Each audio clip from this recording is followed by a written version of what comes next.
नारायणं नमस्कृत्य नरं चैव नरोत्तमं देवीं सरस्वतीं व्यासं ततो जयमुदीरयेत्। श्रीगणेशाय नमः, श्रीसरस्वत्यै नमः, श्रीवेदव्यासाय नमः। श्रीमन महर्षि वेदव्यास प्रणीत श्री महाभारत चतुर्थ खंड हम श्रवण कर रहे हैं। आज द्व्युपंचाशततमोध्याय, यह 52वां अध्याय है। यहाँ विलाप करते हुए युधिष्ठिर के पास व्यास जी का आगमन और अकंपन नारद संवाद की प्रस्तावना करते हुए मृत्यु की उत्पत्ति का प्रसंग आरंभ करना। संजय कहते हैं कि अथैनं विलपन्तं तं कुन्तीपुत्रं युधिष्ठिरं कृष्णद्वैपायनस्तत्र आजगाम महान् ऋषिः। राजन, इस प्रकार विलाप करते हुए कुंतीपुत्र युधिष्ठिर के पास वहाँ महर्षि श्री कृष्ण द्वैपायन व्यास जी आए। उस समय युधिष्ठिर ने उनकी यथा योग्य पूजा की और जब वे बैठ गए तब भतीजे के वध से शोक संतप्त हो युधिष्ठिर उनसे इस प्रकार बोले कि मुने, बहुत से अधर्म परायण महाधनुर्धर महारथियों ने चारों ओर से घेर कर रणक्षेत्र में युद्ध करते हुए सुभद्रा कुमार अभिमन्यु को असहाय अवस्था में मार डाला है। शत्रुवीरों का संहार करने वाला अभिमन्यु अभी बालक था, बालोचित बुद्धि से युक्त था। विशेषतः संग्राम में वह उपयुक्त साधनों से रहित होकर युद्ध कर रहा था। मैंने युद्धस्थल में उससे कहा था कि तुम व्यूह में हमारे प्रवेश के लिए द्वार बना दो। तब वह द्वार बनाकर भीतर प्रविष्ट हो गया और जब हम लोग उसी द्वार से व्यूह में प्रवेश करने लगे उस समय सिंधुराज जयद्रथ ने हमें रोक दिया। युद्धजीवी क्षत्रियों को अपने समान साधन संपन्न वीर के साथ युद्ध करने की इच्छा करनी चाहिए। शत्रुओं ने जो अभिमन्यु के साथ इस प्रकार युद्ध किया है वह कदापि समान नहीं है। इसलिए मैं अत्यंत संतप्त हूँ, शोकाश्रुओं से मेरे नेत्र भरे हुए हैं। मैं बारंबार चिंतामग्न होकर शांति नहीं पा रहा हूँ।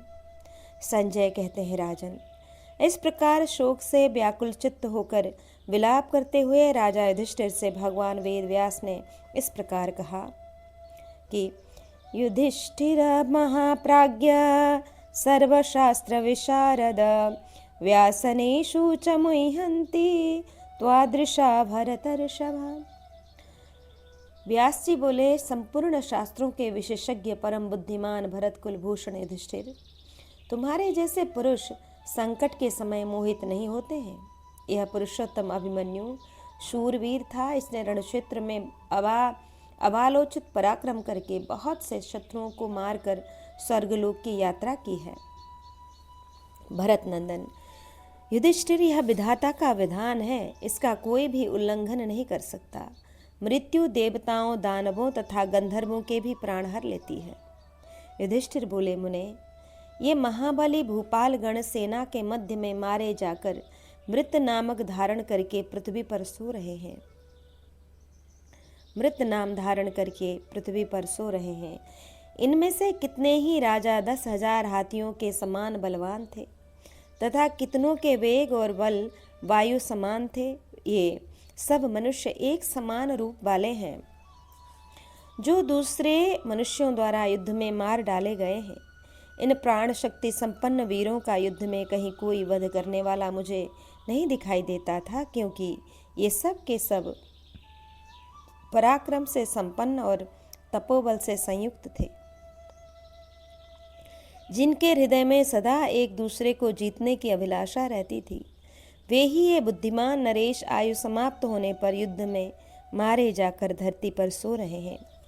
अतः इनके विषय में मृत शब्द सार्थक हो रहा है।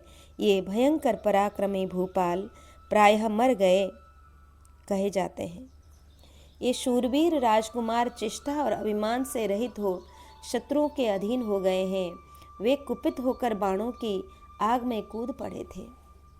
मुझे संदेह होता है कि इन्हें मर गए ऐसा क्यों कहा जाता है। मृत्यु किसकी होती है, किस निमित्त से होती है तथा वह किस लिए इन प्रजाओं प्राणियों का अपहरण करती है। देवतुल्य पितामह, ये सब बातें आप मुझे बताइए। संजय कहते हैं, राजन, इस प्रकार पूछते हुए कुंती पुत्र युधिष्ठिर से मुनिवर भगवान व्यास ने यह आश्वासनजनक वचन कहा। व्यास जी बोले, नरेश्वर, जानकार लोग इस विषय में एक प्राचीन इतिहास का दृष्टांत दिया करते हैं। वह इतिहास पूर्व काल में नारद जी ने राजा अकम्पन से कहा था। राजेंद्र, राजा अकम्पन को भी अपने पुत्र की मृत्यु का बड़ा भारी शोक प्राप्त हुआ था, जो मेरे विचार में सबसे अधिक असह्य दुख है। इसलिए मैं तुम्हें मृत्यु की उत्पत्ति का उत्तम वृत्तांत बताऊंगा। उसे सुनकर तुम स्नेह बंधन के कारण होने वाले दुख से छूट जाओगे। यह उपाख्यान समस्त पाप राशि का नाश करने वाला है। मैं इसका वर्णन करता हूँ, सुनो। यह धन और आयु को बढ़ाने वाला, शोकनाशक, पुष्टिवर्धक, पवित्र, शत्रु समूह का निवारक और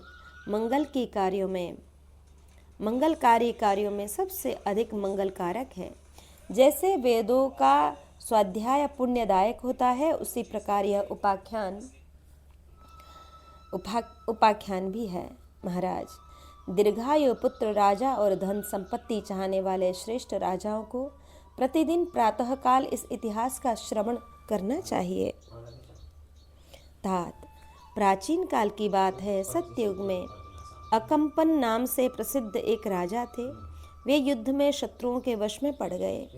राजा के एक पुत्र था जिसका नाम था हरि।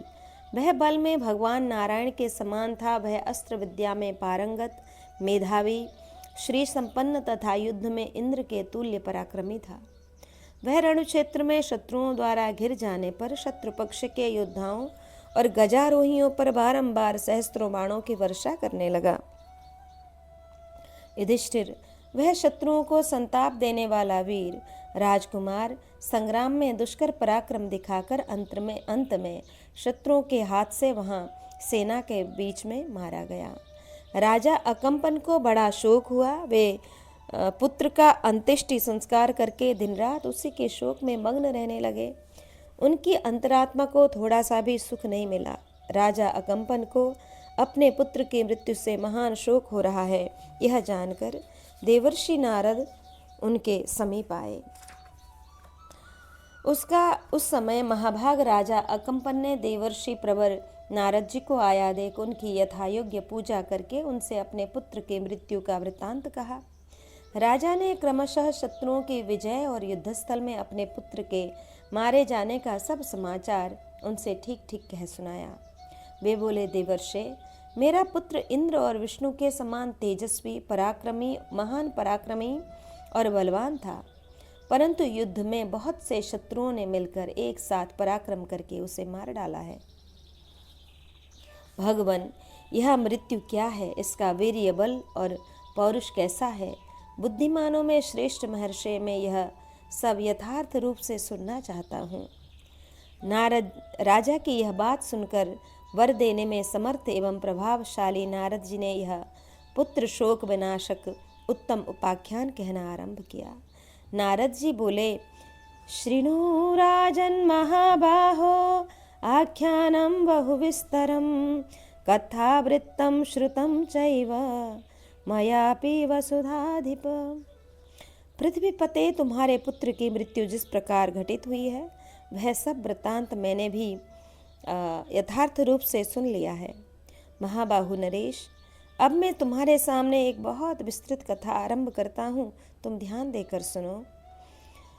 आदि सृष्टि के समय महातेजस्वी एवं शक्तिशाली पितामह ब्रह्मा ने जब प्रजा वर्ग की सृष्टि की थी, उस समय संहार की कोई व्यवस्था नहीं की थी। अतः इस संपूर्ण जगत को प्राणियों से परिपूर्ण एवं मृत्यु रहित देख प्राणियों के संहार के लिए चिंतित हो उठे। राजन पृथ्वीपते, बहुत सोचने विचारने पर भी ब्रह्मा जी को प्राणियों के संहार का कोई उपाय नहीं ज्ञात हो सका। महाराज, उस समय क्रोधवश ब्रह्मा जी के श्रवण नेत्र आदि इंद्रियों से अग्नि प्रकट हो गई। वह अग्नि इस जगत को दग्ध करने की इच्छा से संपूर्ण दिशाओं और विदिशाओं में कोणों में फैल गई। तदंतर आकाश और पृथ्वी में सब और आग की प्रचंड लपटें व्यक्त हो गईं। दाह करने में समर्थ एवं अत्यंत शक्तिशाली भगवान अग्निदेव महान क्रोध के वेग से सबको त्रस्त से करते हुए संपूर्ण चराचर जगत को दग्ध करने लगे। इससे बहुत से स्थावर जंगम प्राणी नष्ट हो गए। तत्पश्चात राक्षसों के स्वामी जटाधारी दुखहारी स्थाणु नामधारी भगवान रुद्र परमेष्टि पर ब्रह्म भगवान ब्रह्मा जी की शरण में गए। प्रजा वर्ग के हित की इच्छा से भगवान रुद्र के आने पर परमदेव महामुनि ब्रह्मा जी अपने तेज से प्रज्वलित होते हुए से इस प्रकार बोले, अपने अभिष्ट मनोरथ को प्राप्त करने योग्य पुत्र, तुम मेरे मानसिक संकल्प से उत्पन्न हुए हो। मैं तुम्हारी कौन सी कामना पूर्ण करूं? स्थाणो, तुम जो कुछ चाहते हो बतलाओ, मैं तुम्हारा संपूर्ण प्रिय कार्य करूंगा। तब स्थाणु रुद्रदेव ने कहा कि प्रजा सर्ग निमित्तं हि कृतो यत्न स्वतः त्वया विभो त्वया सृष्टाश्च वृद्धाश्च भूतग्रामः पृथग्विधा। यहाँ शंकर और ब्रह्म का संवाद, मृत्यु की उत्पत्ति तथा उसे समस्त प्रजा के संहार का कार्य सौंपा जाना। तब भगवान रुद्र ने कहा, प्रभु, आपने प्रजा की सृष्टि के लिए स्वयं ही यत्न किया है। आपने ही नाना प्रकार के प्राणी समुदाय की सृष्टि एवं वृद्धि की है। आपकी वे ही सारी प्रजाएं पुनः आपके ही क्रोध से यहाँ दग्ध हो रही हैं। इससे उनके प्रति मेरे हृदय में करुणा भर आई है। अतः भगवान प्रभु, आप उन प्रजाओं पर कृपा दृष्टि करके प्रसन्न होइए। ब्रह्मा जी बोले, रुद्र, मेरी इच्छा यह नहीं है कि इस प्रकार इस जगत का संहार हो। वसुधा के हित के लिए ही मेरे मन में क्रोध का आवेश हुआ था। महादेव, इस पृथ्वी देवी ने भार से पीड़ित होकर मुझे जगत के संहार के लिए प्रेरित किया था। यह सती साध्वी देवी महान भार से दबी हुई थी।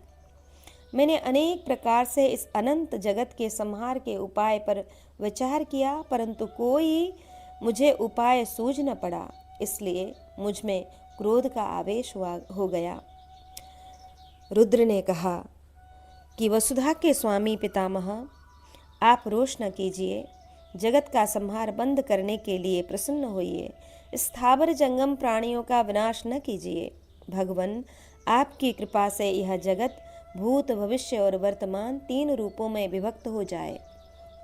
प्रभु, आपने क्रोध से प्रज्वलित होकर क्रोध पूर्वक जिस अग्नि की सृष्टि की है, वह पर्वत, शिखरों, वृक्षों और सरिताओं को दग्ध कर रही है। यह समस्त छोटे छोटे जलाशयों, सब प्रकार के तृण और लताओं तथा स्थावर और जंगम जगत को संपूर्ण रूप से नष्ट कर रही है। इस प्रकार यह सारा चराचर जगत जलकर भस्म हो गया। भगवान, आप प्रसन्न होइए, आपके मन में रोष न हो, यही मेरे लिए आपकी ओर से वर प्राप्त हो। देव, आपके रचे हुए समस्त प्राणी किसी न किसी रूप में नष्ट होते चले जा रहे हैं। अतः आपका यह तेज स्वरूप क्रोध जगत के संहार के निवृत्त हो आप में ही विलीन हो जाए। प्रभु, आप प्रजा वर्ग के अत्यंत हित की इच्छा से इनकी ओर दृष्टि से देखिए, कृपापूर्ण दृष्टि से देखिए, जिससे ये समस्त प्राणी नष्ट होने से बच जाएं, वैसा कीजिए। संतानों का नाश हो जाने से इस जगत के संपूर्ण प्राणियों का अभाव न हो जाए। आदिदेव, आपने संपूर्ण लोकों में मुझे लोक स्रष्टा के पद पर नियुक्त किया है। जगन्नाथ, यह चराचर जगत नष्ट हो, इसलिए सदा कृपा करने को उद्यत रहने वाले प्रभु के सामने मैं ऐसी प्रार्थना कर रहा हूँ। नारद जी कहते हैं, राजन, प्रजा के हित के लिए महादेव का यह वचन सुनकर भगवान ब्रह्मा ने पुनः अपनी अंतरात्मा में ही उस तेज क्रोध को धारण कर लिया। तब विश्व वंदित भगवान ब्रह्मा ने उस अग्नि का उपसंहार करके मनुष्यों के लिए प्रवृत्ति, कर्म और निवृत्ति ज्ञान मार्गों का उपदेश दिया। उस क्रोधाग्नि का उपसंहार करते समय महात्मा ब्रह्मा जी की संपूर्ण इंद्रियों से एक नारी प्रकट हुई जो काले और लाल रंग की थी। उसकी जिह्वा, मुख और नेत्र पीले और लाल रंग के थे। राजेंद्र, वह तपाए हुए सोने के कुंडलों से सुशोभित थी और उसके सभी आभूषण तप्त सुवर्ण के बने हुए थे। वह उनकी इंद्रियों से निकलकर दक्षिण दिशा में खड़ी हुई और उन दोनों देवताओं एवं जगदीश्वरों की ओर देखकर मंद मंद मुस्कुराने लगी। महिपाल, उस समय संपूर्ण लोकों के आदि और अंत के स्वामी ब्रह्मा जी ने उस नारी को अपने पास बुलाकर उसे बारंबार सांत्वना देते हुए मधुर वाणी में मृत्यु, हे मृत्यु, यह कह करके पुकारा और कहा, तू देवी, तू संहार बुद्धि से मेरे रोष द्वारा प्रकट हुई है, इसलिए मूर्ख और पंडित सभी प्रजाओं का संहार करती रहे। मेरी आज्ञा से तुझे यह कार्य करना होगा, इससे तू कल्याण प्राप्त करेगी। ब्रह्मा जी के ऐसा कहने पर वह मृत्यु नाम वाली कमल लोचना अबला अत्यंत चिंतामग्न हो गई और फूट फूट कर रोने लगी। पितामह ब्रह्मा ने उसके उन आंसुओं को समस्त प्राणियों के हित के लिए अपने दोनों हाथों में ले लिया और उस नारी को भी अनुनय से प्रसन्न किया। यहाँ मृत्यु की घोर तपस्या, ब्रह्मा जी के द्वारा उसे वर की प्राप्ति तथा नारद अकंपन संवाद का उपसंहार। नारद जी कहते हैं, विनीय दुखम बलात्मनेव प्रजापतिम उवाच प्राञ्जलिर्भूत्वा लते वावर्जितः पुनः। राजन, तदंतर वह अबला अपने भीतर ही उस दुख को दबाकर झुकाई हुई लता के समान विनम्र हो हाथ जोड़कर ब्रह्मा जी से बोली, त्वया सृष्टा कथम नारी ईदृशी वदतां वर, क्रूरम कर्म हितम कुर्याम तदेव किमु जानति। वक्ताओं में श्रेष्ठ प्रजापते, आपने मुझे ऐसी नारी के रूप में क्यों उत्पन्न किया? मैं जानबूझकर वही क्रूरतापूर्ण अहितकर कर्म कैसे करूं? भगवन, मैं पाप से डरती हूँ, प्रभु मुझ पर प्रसन्न होइए। जब मैं लोगों के प्यारे पुत्रों, मित्रों, भाइयों, माताओं, पिताओं तथा पतियों को मारने लगूंगी देव, उस समय उनके संबंधी इन लोगों के मेरे द्वारा मारे जाने पर सदा मेरा अनिष्ट चिंतन करेंगे। अतः मैं इन सब से बहुत डरती हूँ। भगवन, रोते हुए दीन दुखी प्राणियों के नेत्रों से जो आंसुओं की बूंदें गिरती हैं, उनसे भयभीत होकर मैं आपकी शरण में आई हूँ।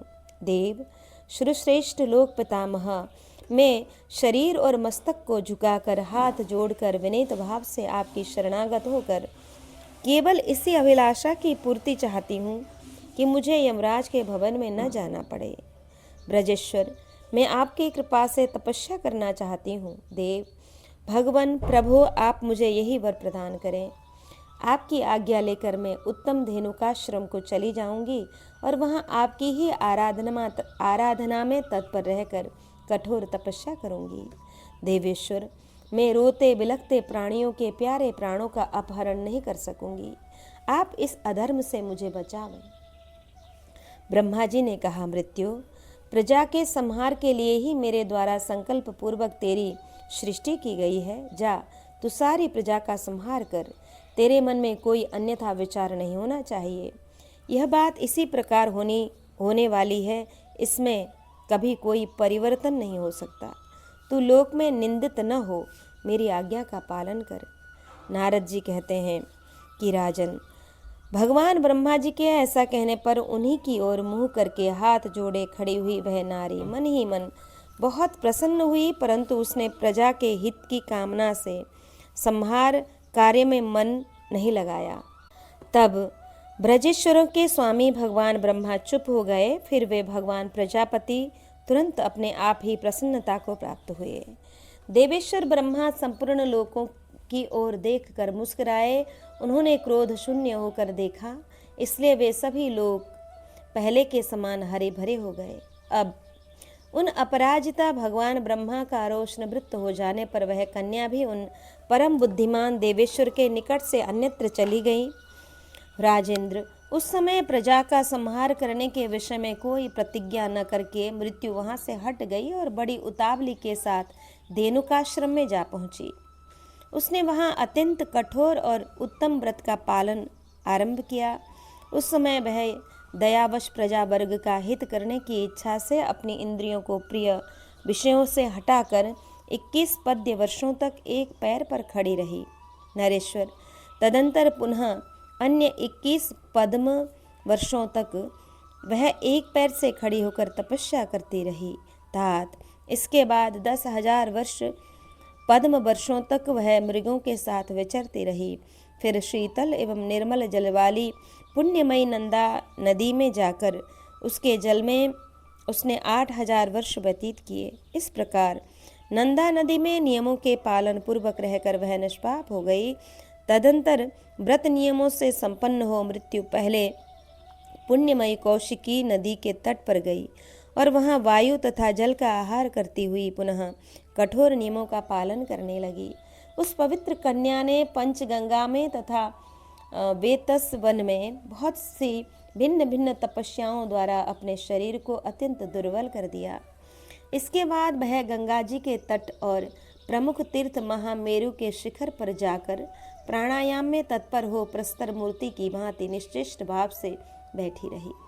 फिर हिमालय के शिखर पर जहाँ पहले देवताओं ने यज्ञ किया था वहाँ वह परम सुलभ शुभ लक्षणा कन्या एक निखर्ब वर्षों तक अंगूठे के बल पर खड़ी रही। तदंतर पुष्कर, गोकर्ण, नैमिषारण्य तथा मलयाचल के तीर्थों में रहकर मन को प्रिय लगने वाले नियमों द्वारा उसने अपने शरीर को अत्यंत क्षीण कर दिया। दूसरे किसी देवताओं में मन न लगाकर वह सदा पितामह ब्रह्मा में ही सुदृढ़ भक्ति भाव रखती थी।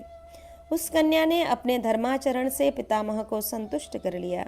राजन, तब लोकों की उत्पत्ति के कारणभूत अविनाशी ब्रह्मा उस समय मन ही मन अत्यंत प्रसन्न हो सौम्य हृदय से प्रीति पूर्वक उससे बोले कि मृत्यु, तू किस लिए इस प्रकार अत्यंत कठोर तपस्या कर रही है?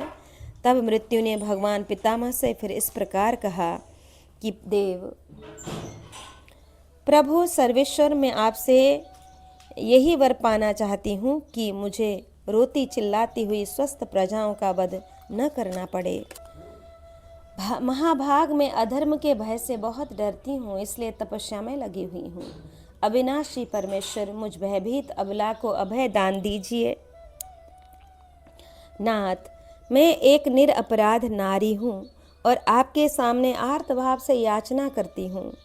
आप मेरे आश्रयदाता हूँ। तब भूत, भविष्य और वर्तमान के ज्ञाता भगवान ब्रह्मा ने उससे कहा, मृत्यु, इन प्रजाओं का संहार करने से तुझे अधर्म नहीं होगा। भद्रे, मेरी कही हुई बात किसी प्रकार झूठी नहीं हो सकती।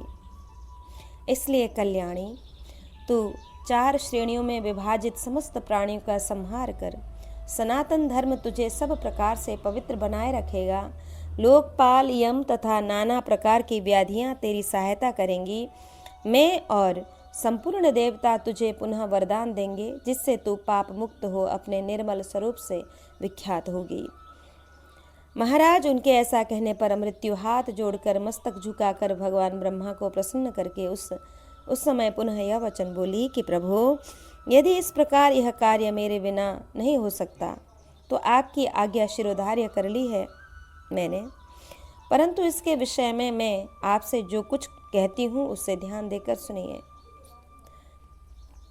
लोभ, क्रोध, असूया, ईर्ष्या, द्रोह, मोह, निर्लज्जता और एक दूसरे के प्रति कही हुई कठोर वाणी, ये विभिन्न दोष ही देहधारियों की देह का भेदन करें। ब्रह्मा जी ने कहा, मृत्यु, ऐसा ही होगा। तू उत्तम रीति से प्राणियों का संहार कर। शुभे, इससे तुझे पाप नहीं लगेगा और मैं भी तेरा अनिष्ट चिंतन नहीं करूँगा। तेरे आंसुओं की बूंदें जिन्हें मैंने हाथ में ले लिया था, प्राणियों के अपने ही शरीरों से उत्पन्न हुई व्याधियां बनकर गतायु प्राणियों का नाश करेंगी। तुझे अधर्म की प्राप्ति नहीं होगी, इसलिए तू भय न कर। निश्चय ही तुझे पाप नहीं लगेगा। तू प्राणियों का धर्म और उस धर्म की स्वामिनी होगी। अतः सदा धर्म में तत्पर रहने वाली और धर्मानुकूल जीवन बिताने वाली धरित्री होकर इस समस्त जीवों के प्राणों का नियंत्रण कर। काम और क्रोध का परित्याग करके इस जगत के समस्त प्राणों का संहार कर। ऐसा करने से तुझे अक्षय धर्म की प्राप्ति होगी। मिथ्याचारी पुरुषों को तो उनका अधर्म ही मार डालेगा। तू धर्माचरण द्वारा ही अपने आप को पवित्र कर।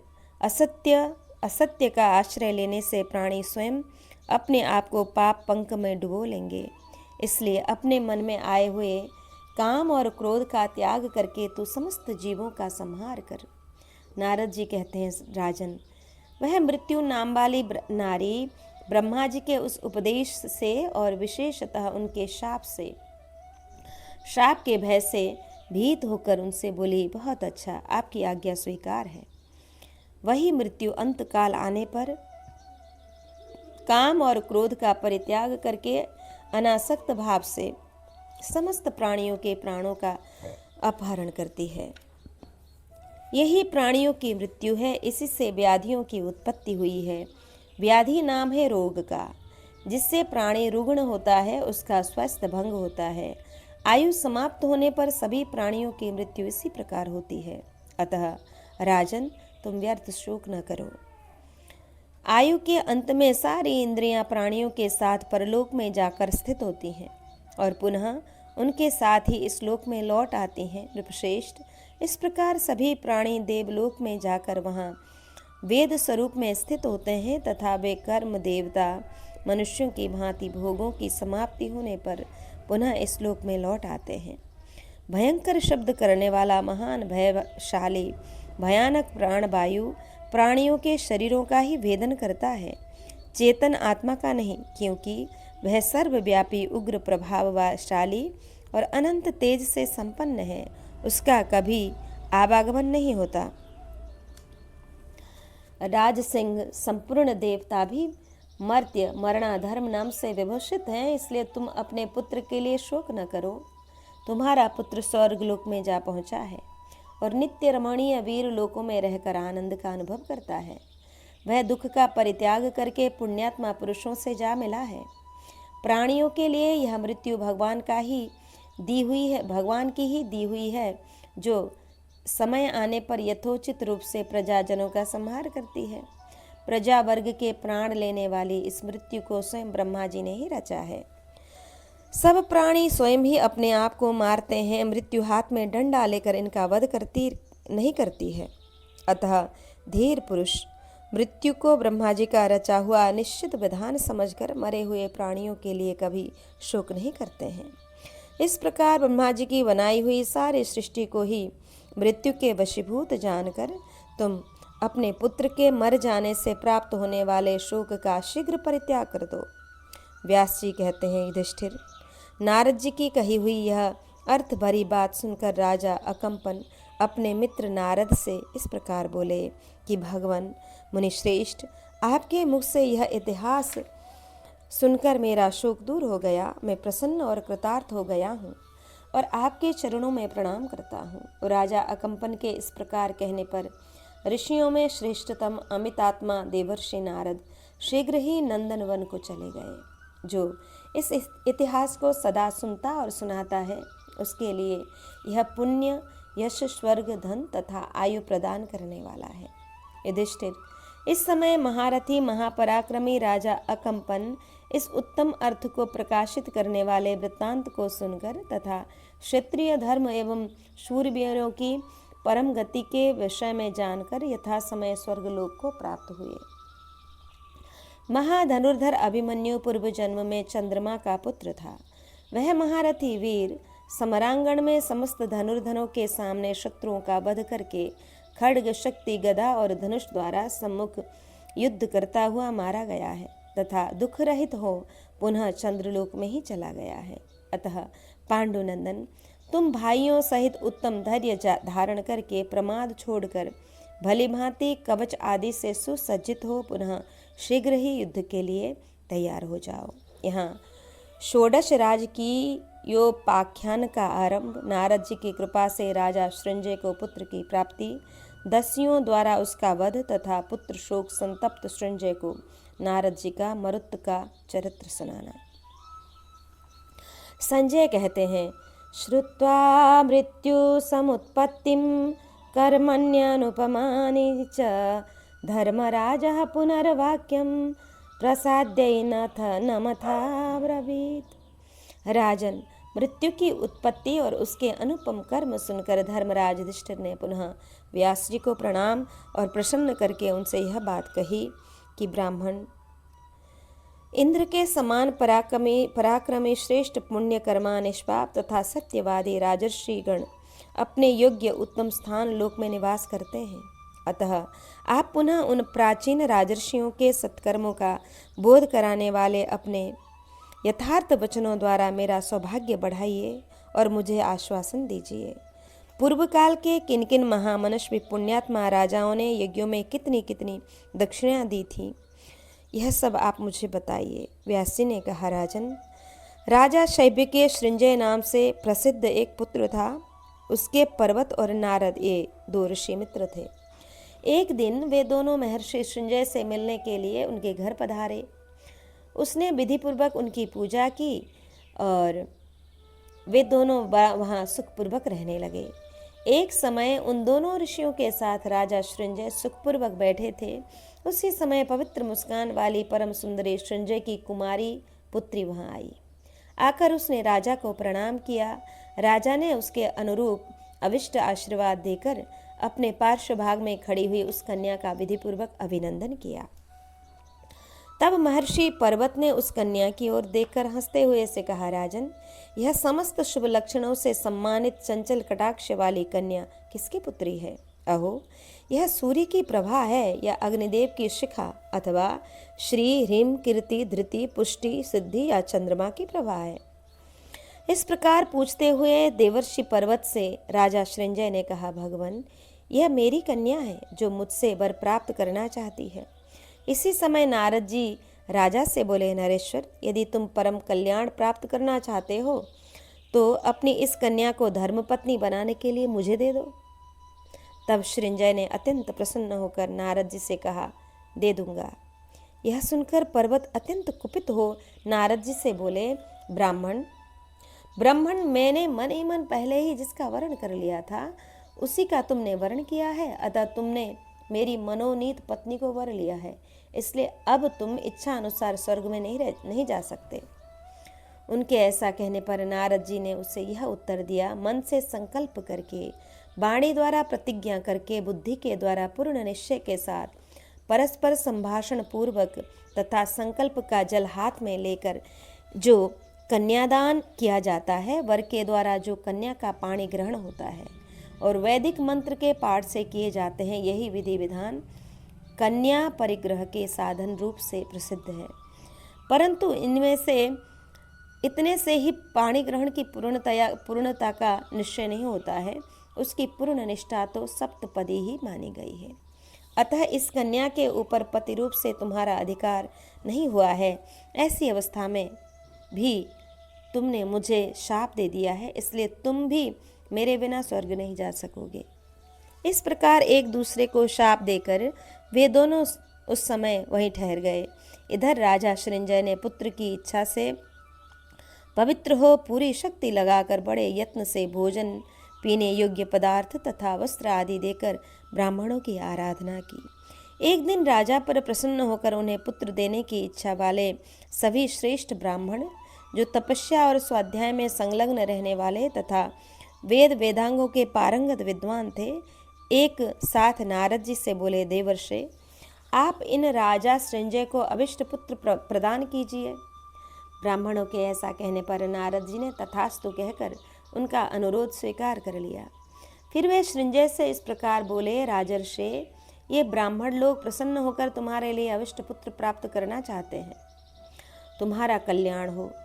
तुम्हें जैसा पुत्र अभिष्ट हो उसके लिए वर मांगो। नारद जी के ऐसा कहने पर राजा ने हाथ जोड़कर उनसे एक सद्गुण संपन्न यशस्वी कीर्तिमान तेजस्वी तथा शत्रु दमन पुत्र मांगा। वह बोला, मुने, मैं ऐसे पुत्र की याचना करता हूँ जिसका मल मूत्र थूक और पसीना सब कुछ आपके कृपा प्रसाद से सुवर्णमय हो जाए। हाँ, व्यास जी कहते हैं, राजन, तब मुनि ने कहा ऐसा ही होगा। उनके ऐसा कहने पर राजा को मनोवांछित पुत्र प्राप्त हुआ। मुनि के प्रसाद से वह शोभाशाली पुत्र सुवर्ण की खान निकला। राजा वैसा ही पुत्र चाहते थे। रोते समय उसके नेत्रों से सुवर्णमय आंसू गिरता था, इसलिए उस पुत्र का नाम सुवर्णष्ठिवी प्रसिद्ध हो गया। वरदान के प्रभाव से वह अनंत धनराशि की वृद्धि करने लगा। राजा ने घर पर कोटे, दुर्ग एवं ब्राह्मणों के निवास स्थान, सारी अविष्ट वस्तुएं सोने की बनवा लीं। शैया, आसन, सवारी, बटलोई, थाली, अन्य पर्वत बर्तन, उस राजा का महल तथा बाह्य उपकरण, ये सब कुछ सुवर्णमय बन गए थे, जो समय के अनुसार बढ़ रहे थे।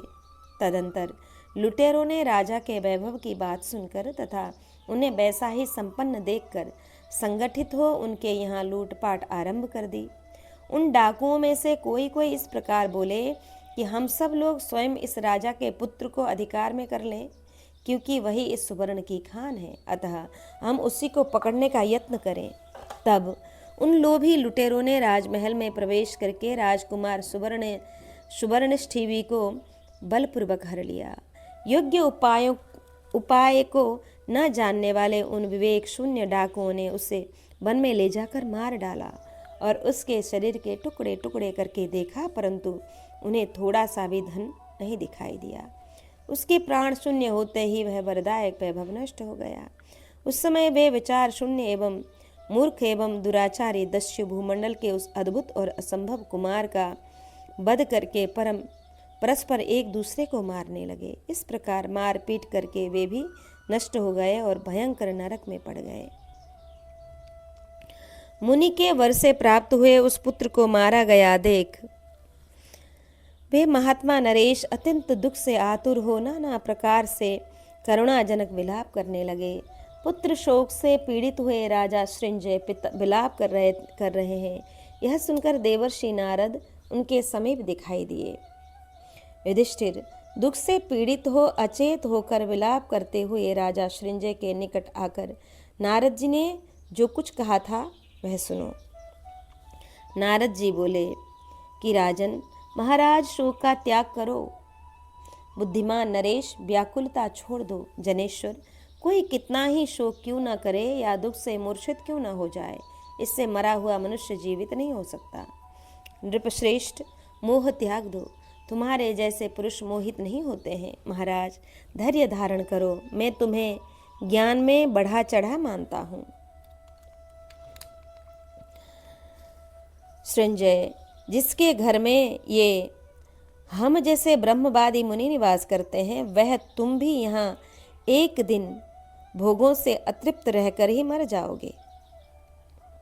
और सृंजय, अभिक्षित के पुत्र राजा मरुत भी मर गए, ऐसा हमने सुना है। बृहस्पति के साथ स्पर्धा रखने के कारण उनके भाई संवर्तन ने जिन राजर्षि मरुत का यज्ञ कराया था, भांति भांति के यज्ञों द्वारा भगवान का यजन करने की इच्छा होने पर जिन्हें साक्षात भगवान शंकर ने प्रचुर धनराशि के रूप में हिमालय का एक सुवर्णमय शिखर प्रदान किया तथा प्रतिदिन यज्ञ कार्य के अंत में जिनकी सभा में इंद्र आदि देवता और बृहस्पति आदि समस्त प्रजापतिगण सभासद के रूप में बैठा करते हैं, जिनके यज्ञ मंडप की सारी सामग्रियां सोने की बनी हुई थी, जिनके यहाँ उन दिनों सब प्रकार का अन्न मन की इच्छा के अनुरूप और पवित्र रूप में उपलब्ध होता था, और सभी भोजनार्थी ब्राह्मण एवं द्विज जहाँ अपनी इच्छा के अनुसार दूध, दही, घी, मधु एवं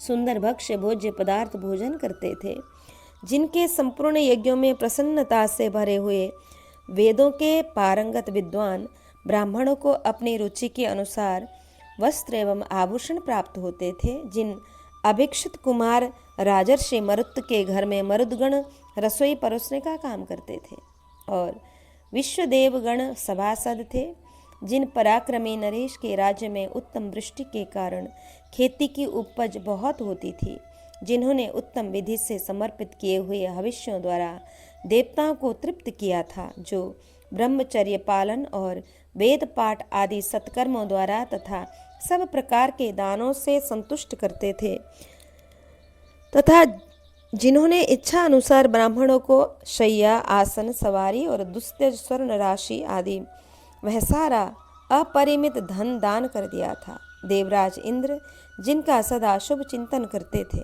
वे श्रद्धालु नरेश मरुत अपनी प्रजा को निरोग करके अपने सत्कर्मों द्वारा जीते हुए पुण्य फलदायक अक्षय लोकों में चले गए। राजा मरुत ने युवावस्था में रहकर प्रजा, मंत्री, धर्मपत्नी, पुत्र और भाइयों के साथ 1000 वर्षों तक राज्य शासन किया था। श्वेत सृंजय, धर्म, ज्ञान, वैराग्य तथा ऐश्वर्य, इन चारों बातों में राजा मरुत तुमसे बढ़कर थे और तुम्हारे पुत्र से भी अधिक पुण्यात्मा थे। तुम्हारे पुत्र ने न तो कोई यज्ञ किया था और न उसमें कोई उदारता ही थी, अतः उसको लक्ष्य करके तुम चिंता न करो। नारद जी ने राजा सृंजय से यही बात कही। यहाँ राजा सुहोत्र की दानशीलता। नारद जी कहते हैं, सुहोत्रम नाम राजानम मृतम सृंजय शुश्रुम एकवीरमशक्यं तत् तं ममैरभिवीक्षितुम्। सृंजय राजा सुहोत्र की भी मृत्यु सुनी गई है। वे अपने समय के अद्वितीय वीर थे, देवता भी जिनकी ओर आंख उठाकर नहीं देख सकते थे। उन्होंने धर्म के अनुसार राज्य पाकर ऋत्यजों, ब्राह्मणों तथा पुरोहितों से अपने कल्याण का उपाय पूछा और पूछकर वे उनकी सम्मति के अनुसार चलते रहे। प्रजा पालन, धर्मदान, यज्ञ और शत्रुओं पर विजय पाना, इस सब को राजा सुहोत्र ने अपने लिए श्रेयस्कर जानकर धर्म के द्वारा ही धन पाने की अभिलाषा की।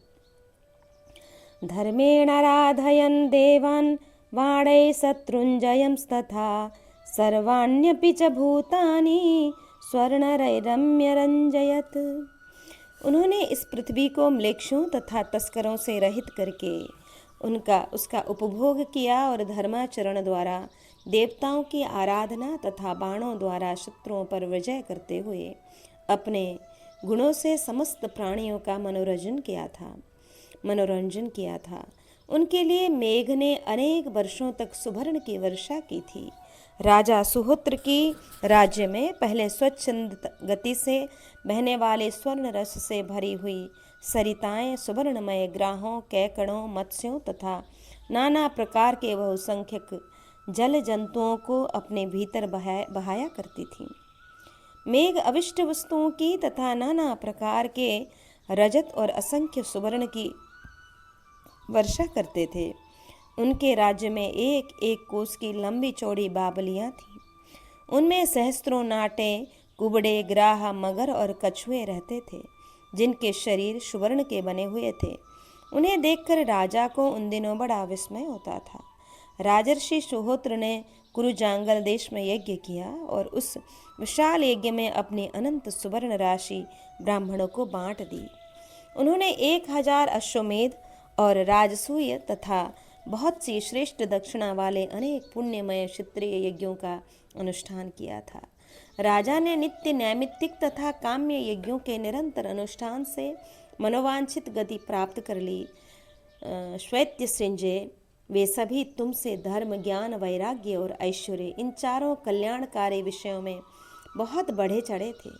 तुम्हारे पुत्र से भी वे अधिक पुण्यात्मा थे। जब वे भी मर गए तब तुम्हें अपने पुत्र के लिए अनुताप नहीं करना चाहिए, क्योंकि तुम्हारे पुत्र ने न तो कोई यज्ञ किया था और न उसमें दक्षिणान्य उदारता का गुण ही था। नारद जी ने राजा सृंजय से यही बात कही।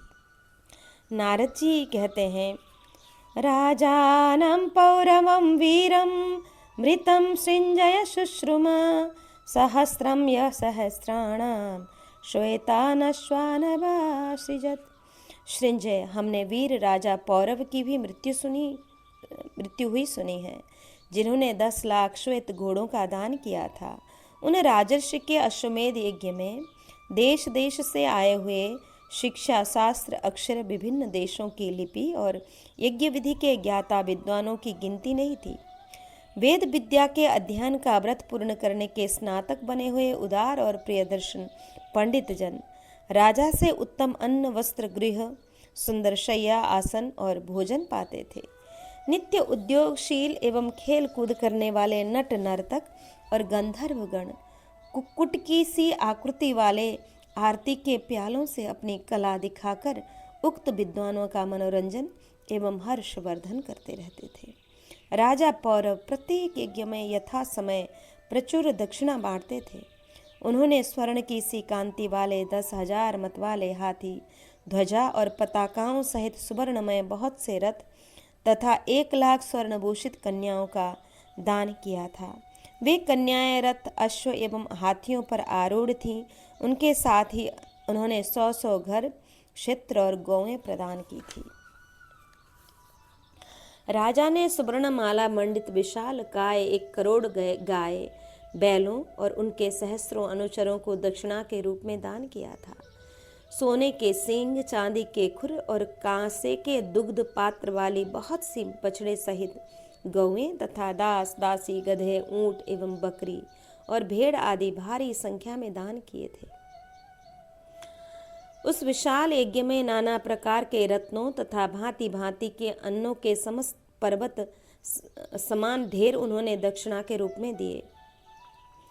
उस यज्ञ के संबंध में प्राचीन बातों को जानने वाले लोग इस प्रकार गाथा गाते हैं। यजमान अंग नरेश के सभी यज्ञ स्वधर्म के अनुसार प्राप्त हो और शुभ थे। वे उत्तरोत्तर गुणवान और संपूर्ण कामना की सृष्टि सिद्धि करने वाले थे। सृंजय, राजा पौरव धर्म, ज्ञान, वैराग्य और ऐश्वर्य इन चारों बातों में तुमसे बढ़कर थे और तुम्हारे पुत्र से भी अधिक पुण्यात्मा थे। श्वेत्य सृंजय, जब वे भी मर गए तब तुम यज्ञ और दक्षिणा से रहित अपने पुत्र के लिए शोक न करो। नारद जी ने राजा सृंजय से यही बात कही। नारद जी कहते हैं कि यहाँ राजा शिव के यज्ञ और दान की महत्वता है कि नारद जी कहते हैं, सृंजय, जिन्होंने इस संपूर्ण पृथ्वी को चमड़े की भांति लपेट लिया था, सर्वथा अपने अधीन कर लिया था, वे उसी नर पुत्र राजा शिवी भी मरे थे, यह हमने सुना है। राजा शिवी ने पर्वत, द्वीप, समुद्र और वनों सहित इस पृथ्वी को अपने रथ की घरघराहट से प्रतिध्वनित करते हुए प्रधान शत्रुओं को मारकर सदा ही अपने विपक्षियों पर विजय प्राप्त की थी। उन्होंने प्रचुर दक्षिणाओं से युक्त नाना प्रकार के यज्ञों का अनुष्ठान किया था। वे पराक्रमी और बुद्धिमान नरेश पर्याप्त धन पाकर युद्ध में संपूर्ण मूर्धाभिषिक्त राजाओं की दृष्टि में सम्माननीय वीर हो गए थे। उन्होंने इस पृथ्वी को जीतकर अनेक अश्वमेध यज्ञ किए थे। उनके वे यज्ञ प्रचुर फल देने वाले थे और सदा निर्बाध रूप से चलते रहते थे। उन्होंने सहस्त्र कोटि स्वर्ण मुद्राओं का दान किया था। राजा शिव ने हाथी, घोड़े, मृग, गौ, भेड़ और बकरी आदि पशुओं तथा धान्यों से सहित नाना प्रकार के पवित्र भूखंड ब्राह्मणों के अधीन कर दिए थे। बरसते हुए मेघ से जितनी धाराएं गिरती हैं, आकाश में जितने नक्षत्र दिखाई देते हैं, गंगा के किनारे जितने बालू के कण हैं, सुमेरु पर्वत में जितने स्थूल प्रस्तर खंड हैं तथा महासागर में जितने रत्न और प्राणी निवास करते हैं, उतनी गौएं उशीनर पुत्र शिवी ने यज्ञ में ब्राह्मणों को दी थी। प्रजापति ने भी अपनी सृष्टि में भूत, भविष्य और वर्तमान काल के किसी भी दूसरे नरश्रेष्ठ राजा को ऐसा नहीं पाया जो शिवी के कार्यभार को संभाल सकता हो। उन्होंने नाना प्रकार के बहुत से यज्ञ किए जिनमें प्रार्थियों की संपूर्ण कामनाएं पूर्ण की जाती थीं। उन यज्ञों में यज्ञ स्तंभ, आसन, गृह, परकोटे और दरवाजे सुवर्ण के बने हुए थे। उन यज्ञों में खाने पीने की वस्तुएं पवित्र और स्वादिष्ट होती थी। वहाँ दूध दही के बड़े बड़े सरोवर बने हुए थे। वहाँ हजारों और लाखों ब्राह्मण भांति भांति के खाद्य पदार्थ पाकर प्रसन्नता प्रकट करने वाली बातें कहते थे। उनकी यज्ञशालाओं में पीने योग्य पदार्थों की नदियाँ बहती थीं और शुद्ध अन्न के पर्वतों के समान पर्वतों के समान ढेर लगे रहते थे। वहाँ सबके लिए यह घोषणा की जाती थी कि सज्जनों, स्नान करो और जिसकी जैसी रुचि हो उसके अनुसार अन्न पान लेकर खूब खाओ पियो। भगवान शिव ने राजा शिवी के पुण्य कर्म से प्रसन्न होकर उन्हें यह वर दिया था कि राजन, सदा दान करते रहने पर भी तुम्हारा धन क्षीण नहीं होगा। तुम्हारी श्रद्धा, कीर्ति और पुण्य कर्म भी अक्षय होंगे। तुम्हारे कहने के अनुसार ही सब प्राणी तुमसे प्रेम करेंगे और अंत में तुम्हें उत्तम स्वर्गलोक की प्राप्ति होगी। इन अभिष्ट वरों को पाकर राजा शिवी समय आने पर स्वर्गलोक में गए।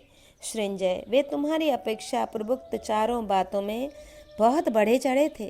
तुम्हारे पुत्र से भी अधिक पुण्यात्मा थे। श्वेत्य नंदन, जब वे शिवी मर गए तब तुम्हें यज्ञ और दान से रहित अपने पुत्र के लिए इस प्रकार शोक नहीं करना चाहिए। नारद जी ने राजा श्रृंजय से यही बात कही।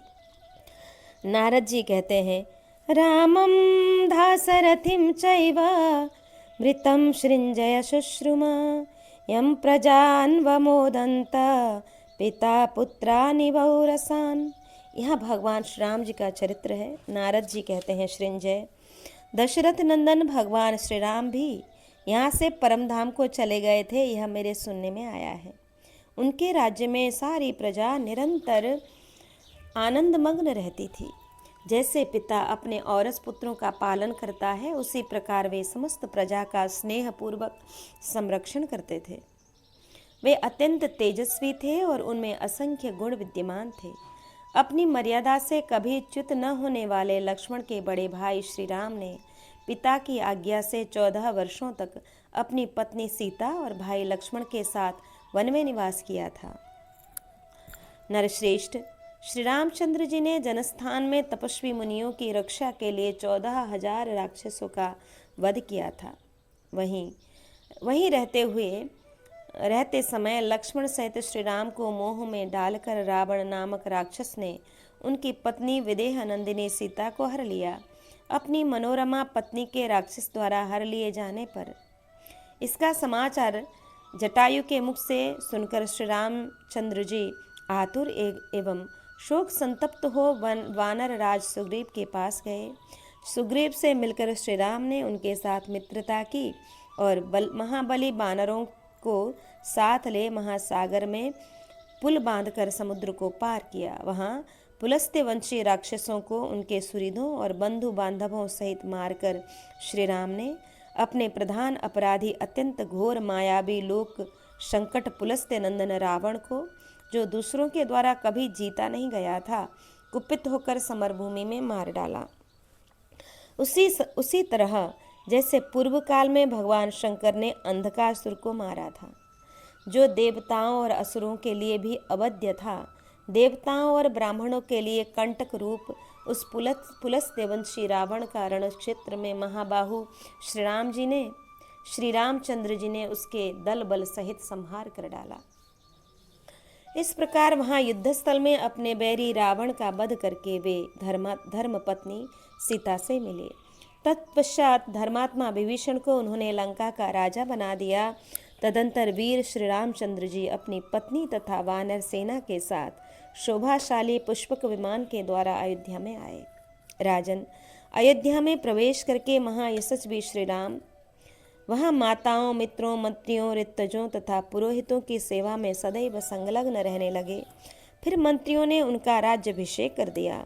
इसके बाद वानर राज सुग्रीव हनुमान और अंगद को विदा करके अपने वीर भ्राता भरत, शत्रुघ्न और लक्ष्मण का आदर करते हुए विदेह नंदिनी सीता द्वारा परम प्रेम पूर्वक सम्मानित हो श्री रामचंद्र जी ने चारों समुद्र तक की सारी पृथ्वी का शासन किया और समस्त प्रजाओं पर अनुग्रह करके देवताओं द्वारा सम्मानित हुए।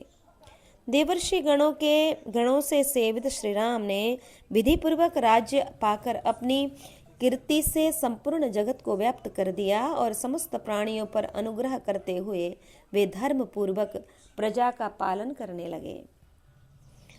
भगवान श्री राम ने निर्बाध रूप से राजसूय और अश्वमेध यज्ञ का अनुष्ठान किया और देवराज इंद्र को भविष्य से तृप्त करके उन्हें अत्यंत आनंद प्रदान किया।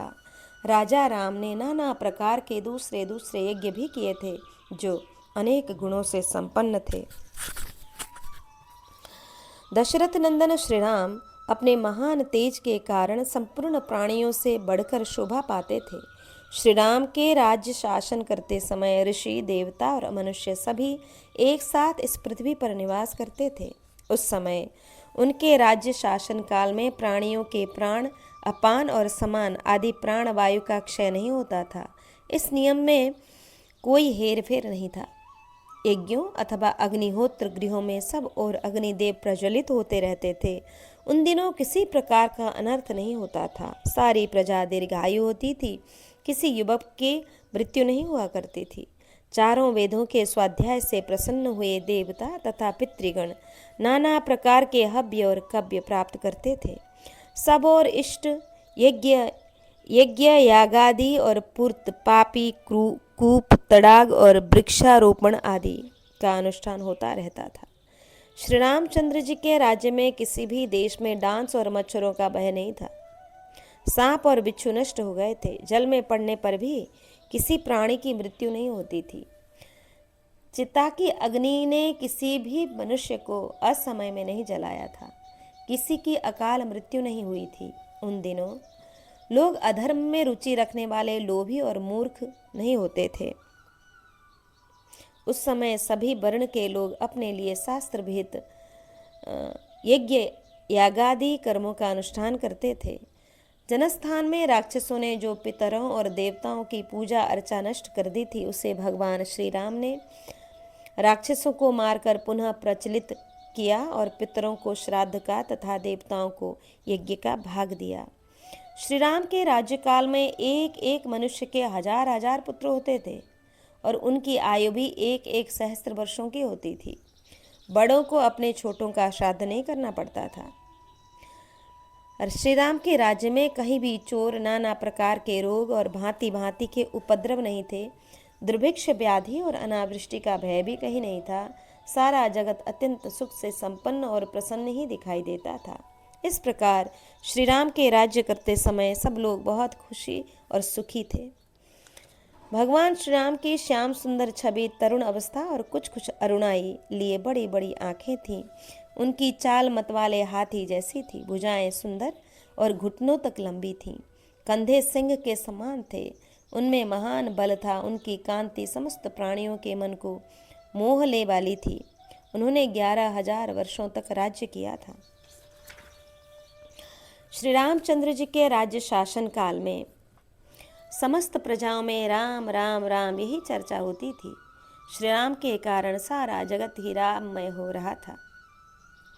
फिर समयानुसार अपने और भाइयों के अंशभूत 2-2 पुत्रों द्वारा 8 प्रकार के राजवंश की स्थापना करके उन्होंने चारों वर्णों की प्रजा को अपने धाम में भेजकर स्वयं भी सदैह परम धाम को गमन किया। श्वेत संजय, वे श्री रामचंद्र जी धर्म, ज्ञान, वैराग्य और ऐश्वर्य चारों बातों में तुमसे बहुत बड़े चढ़े थे और तुम्हारे पुत्र से भी अधिक पुण्यात्मा थे। जब वे भी यहाँ नहीं रह सके तब दूसरों की तो बात ही क्या है। अतः तुम यज्ञ एवं दान दक्षिणा से रहित अपने पुत्र के लिए शोक न करो। नारद जी ने राजा सृंजय से यही बात कही। यहाँ राजा भगीरथ का चरित्र है। श्री नारद जी कहते हैं, भगीरथं च राजानमृतं सृंजय शुश्रुम परित्राणाय पूर्वेशां येन गंगावतारिता। सृंजय, हमारे सुनने में आया है कि राजा भगीरथ भी मर गए, जिन्होंने अपने पूर्वजों का उद्धार करने के लिए इस भूतल पर गंगा जी को उतारा था। जिन महामना नरेश के बाहुबल से इंद्र बहुत प्रसन्न थे, जिन्होंने प्रचुर एवं उत्तम दक्षिणा से युक्त भविष्य मंत्र और अन्न से संपन्न 100 अश्वमेध यज्ञों का अनुष्ठान किया और देवताओं का आनंद बढ़ाया। जिनके महान यज्ञ में इंद्र सोमरस पीकर मदोन्मत्त हो उठे थे, तथा जिनके यहाँ रहकर लोक पूजित भगवान देवेंद्र ने अपने बाहुबल से अनेक सहस्त्रासुरों को पराजित किया, उन्हीं राजा भगीरथ ने यज्ञ करते समय गंगा के दोनों किनारों पर सोने की ईंटों के घाट बनवाए थे। इतना ही नहीं, उन्होंने कितने ही राजाओं तथा राजपुत्रों को जीतकर उनके यहाँ से सुवर्णमय आभूषणों से विभूषित 10 लाख कन्याएं लाकर उन्हें ब्राह्मणों को दान किया था। वे सभी कन्याएं रथों में बैठी थी। उन सभी रथों में 4-4 घोड़े जुते हुए थे।